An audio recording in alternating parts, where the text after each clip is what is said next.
AskReddit by Fuber Specimen 89. Who is the greatest villain in movie history? The Wet Bandits.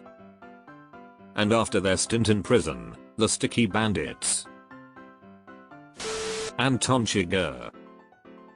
Every scene is so ominous with him on screen.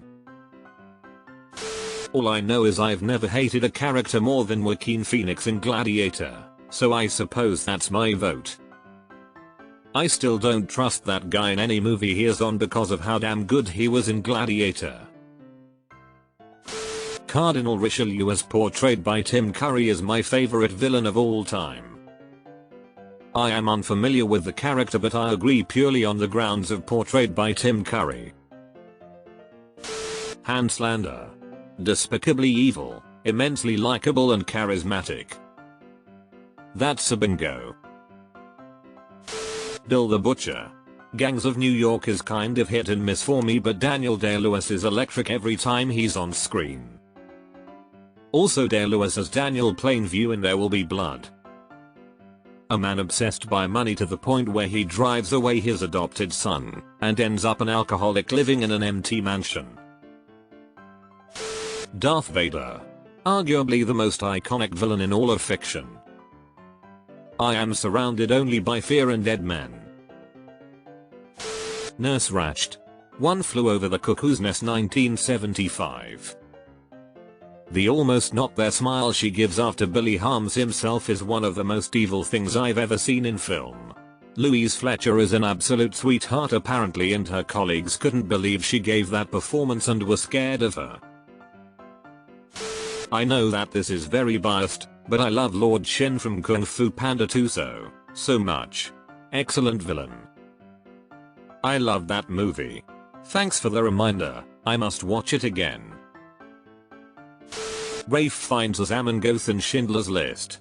Mainly because he really existed and did way more unspeakable things than the movie portrayed. There's a story about when they were filming Schindler's List, Spielberg brought some of the Holocaust survivors onto the set, the Pfefferbergs from Memory Dart. Anyways, when they saw Fiennes as Goth they said it was like staring at the devil himself all over again. He was so convincing. The Warden from Shawshank Redemption. He's a complete bastard, no redeemable characteristics. For me it's probably Anton Chigurh. Something about how McCarthy writes his villains as chaotic forces of nature is very chilling, plus Javier Bardem gave a terrifying performance. Yes. The fact that he really doesn't have a purpose, a why. Through his coin flips, he becomes a chaotic evil force of nature, and that's downright terrifying. Tim Roth in Rob Roy is a pretty fucked up villain.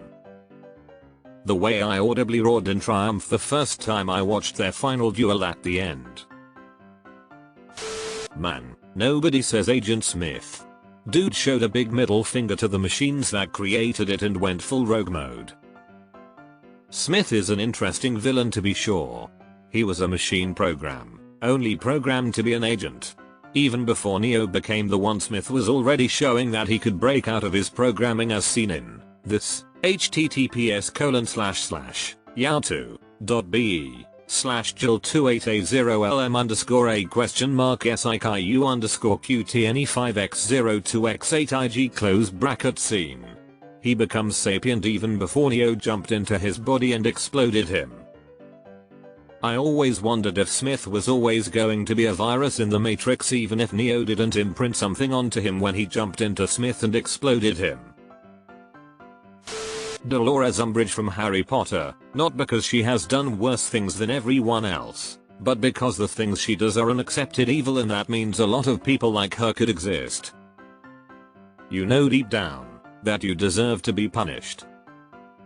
The psychological torture of that one sentence makes me want to hurl.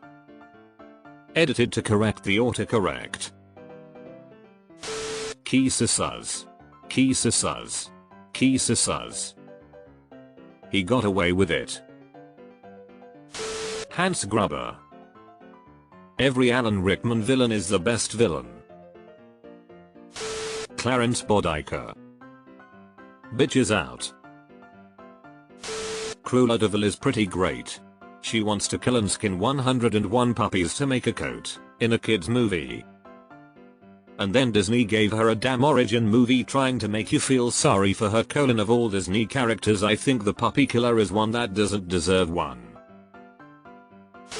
Gonna reach further back. Angel Eyes from the good, the bad, and the ugly. https://m.youtube.com/watchquestionmark kpjwox_c9igm&wcywgz29vz cbiyw5nz www.gz XLLCYB0AGUGZ29VZ3D. Not showy, no speeches. No real emotion at all besides a chilling reptilian bemusement as he disposes of people. A real sociopath, and a smart one. Hannibal Lecter. Silence of the Lambs was a good movie, but if you want to see Hannibal at his best, read the book, if you haven't already. Made the movie version pale in comparison. IMHO. No Country for Old Men. Anton Chigurh. Film's best depiction of a genuine psychopath. What a great movie. Harvey Weinstein. He was the villain in a lot of cinematic adventures. Shout out to Peter Jackson for modeling one of the orc faces off Weinstein. Grandpa Joe. The man made his family suffer for years, nearly cost Charlie his chance to escape extreme poverty, yet still won in the end. I had to scroll way too far for this. The Joker. Christopher Nolan's movie with Heath Ledger. A perfect combination of twisted, deranged, highly intelligent and a true force of chaos. The acting here was some of the best I'd ever seen.